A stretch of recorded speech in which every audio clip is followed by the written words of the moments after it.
Prvá vlna útokov voči starému otcovi Milanovi Šimečkovi zo strany niektorých koaličných politikov a im naklonených médií spočíva v tom, že Milan Šimečka bol členom komunistickej strany a marxistický filozof.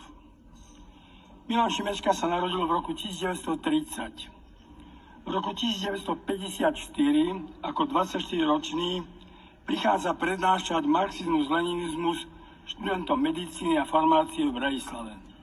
A v roku 1957 prechádza prednášať to isté na Vysokú školu muzických umení. Áno, v jeho knihách a prácach nájdeme pasáže, ktoré vyzdvihujú komunizmus a jeho ideológiu. Áno, dialo sa to v rokoch, kedy tisíce nevinných ľudí sedeli vo väzniciach. Ale Milan Šimečka sa neskôr nevyhýbal tejto dobe. Nevyhováral sa na nič.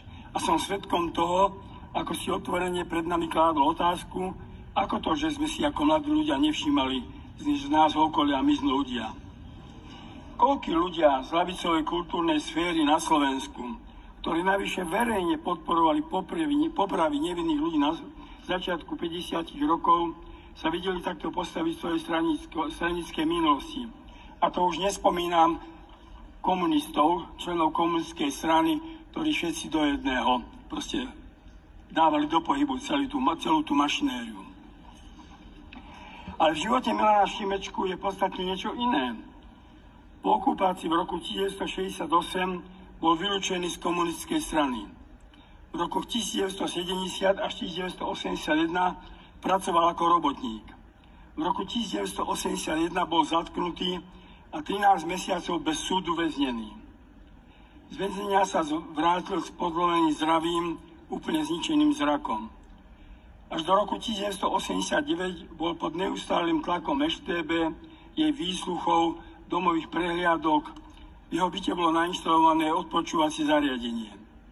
Manželku Evu, vynikajúcu prekladateľku, angličinárku, vyhodili z vysokej školy tu na Univerzite Komenského. Deti nemohli študovať. Napriek tomu mu do roku 1989 samizdato vyšlo 5 zásadných diel, ako obnovenie poriadku, kruhová obrana a ďalšie nespočetné množstvo článkov v rôznych samizdatových periodikách, ktoré písal pod svojím menom.